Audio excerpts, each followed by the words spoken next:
everyone, and thank you very much for the introduction, Christine. So my name is Emma Hogan, and I'd like to just briefly mention my colleagues Paul Nolan and Alistair McKinsey. Much of this research is their work. So I'd like to talk to you today a little bit about high performance computing, HPC, and also a little bit about ICHEC, and finally give you some case studies on HPC-enabled research in the sustainability field. So first of all, what is high performance computing? I'm sure some of you have heard the term supercomputing. In this sense, they're pretty much synonymous. Essentially, it's all about size and all about speed. So it encompasses powerful hardware systems, fast networks, and parallel programming paradigms. So I'm sure, again, you're all familiar with perhaps a quad-core or a dual-core machine you might have or you know of. On the HPC, in the HPC world, we're talking about over thousands of cores.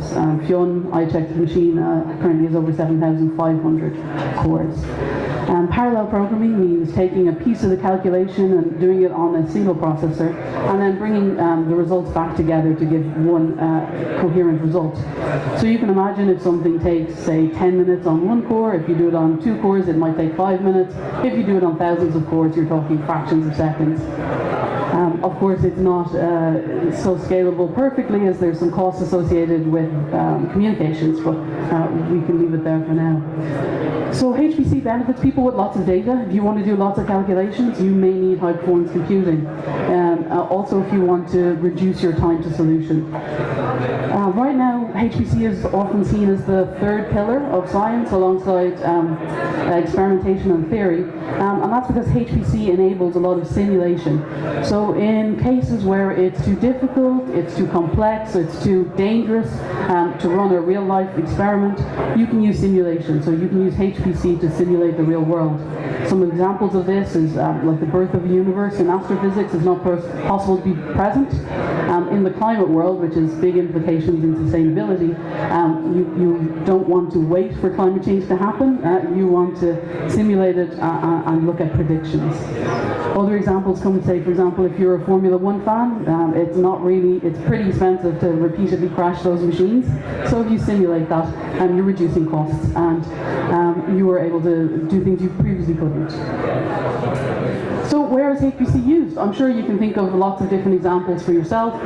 Like I said, in the climate arena, it's used for climate predictions and for weather forecasting, and I'll talk to you a bit more about that. On the far right there, you can see swimsuit design. So it comes into production design, so reducing drag there based on some fluid dynamics.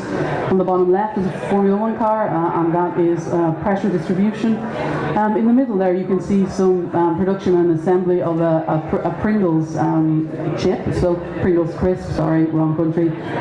So it goes into sustainability in that you can look at maximizing the amount of Pringles you get in through the design, reducing packaging and optimizing production. On the far right there is some wave formation around the ship, so in terms of efficient transportation, you can look at fuel efficiency, and that goes across the gamut of different transport options.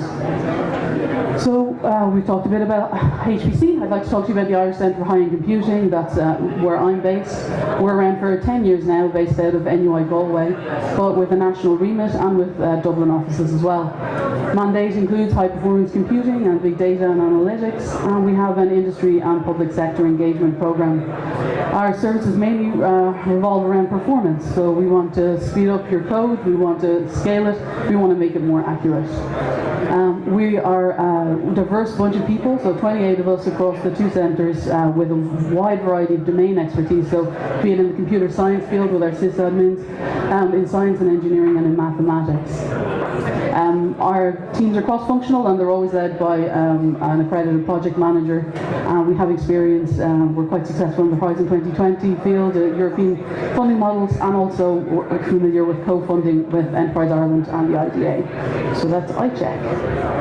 Our infrastructure that we provide, so it's free at point of use for academics in Ireland. The main machine is Fionn, it's our current one, and you can see there 7,680 cores, over 20 terabits of RAM, with Xeon Phis and NVIDIA accelerators. Stony is our previous machine, still in use, will probably be decommissioned once a successor to Fionn is established in the coming years.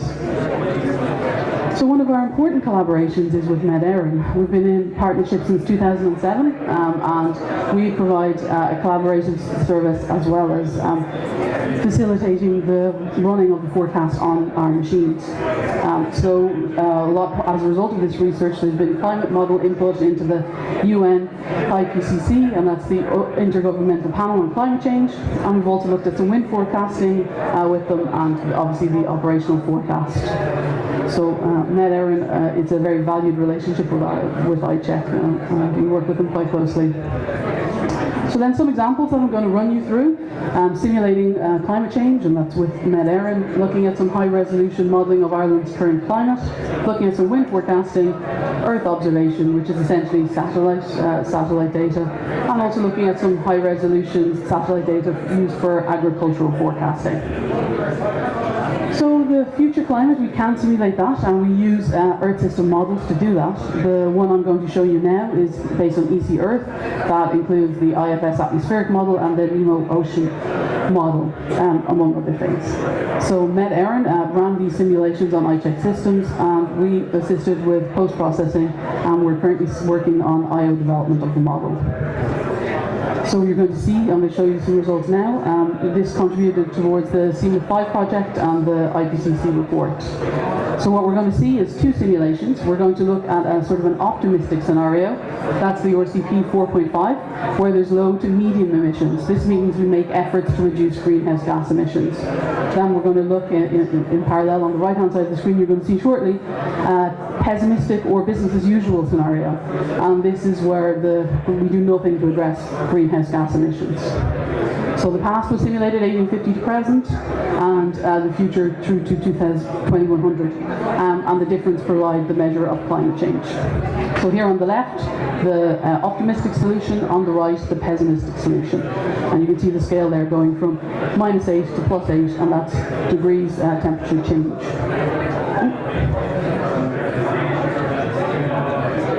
Okay, so the video is not going to run for me here. If we could see the video, what you would see is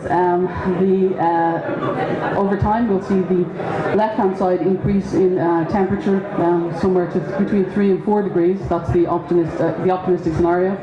The pessimistic scenario, you'll see an increase in temperature between 7 and 8 degrees. And you'll also, at the bottom, you would see the observations and the predictions, and we'll see that they're quite close together, so we're very confident about these predictions.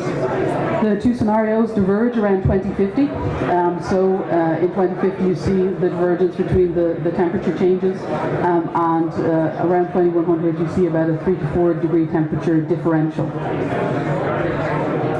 So, sorry about that. This is great, of course, it's on the global scale, but what we want to do for Ireland in particular is look at the regional scale. We're more interested in Irish data. So the resolutions are constrained. It takes an awful lot of computational power to run them, and what we want to do then is move it down to a regional model. So there's quite a lot of steps and a lot of involved work, but essentially coming down from the 125 kilometre scale there, top left, to the bottom right of 4 kilometre, which gives us a lot better resolution. So we're going to look at a few more projections here. Future climate of Ireland using this with the 4 kilometre resolution was modelled for the middle of next century, so 2021 to 2060. And using an ensemble. Future was also produced from 81 to 2010, and the difference again gives you the climate change. So just as a point of reference, these simulations took 3 years on ICHEC machines.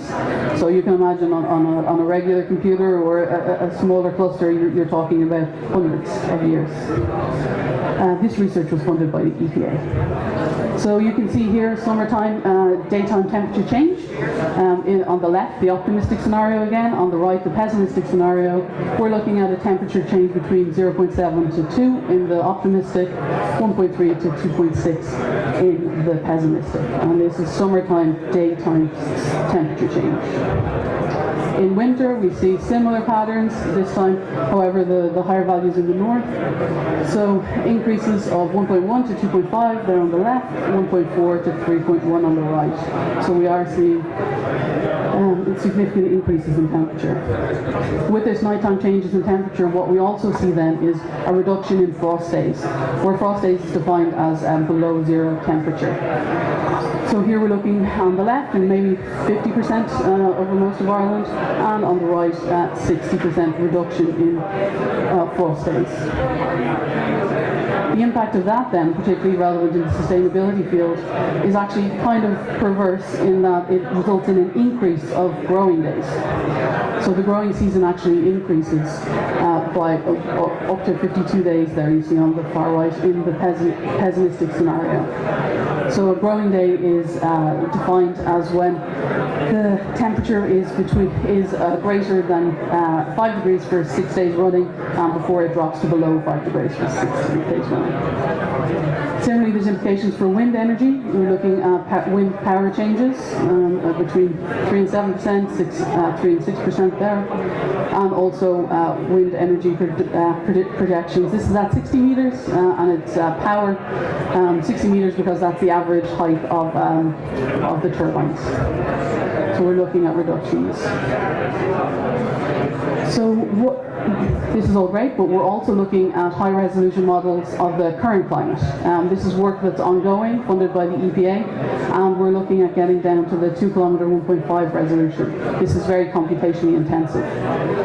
So all the standard meteorological fields will be outputted, and we expect it to be comparable to observations. This should be completed by February and March next year. So we're hoping to make this data available to different research groups. So if you're interested, please come talk to me. We're going to be looking at, we're investigating funding opportunities for a portal to make it available.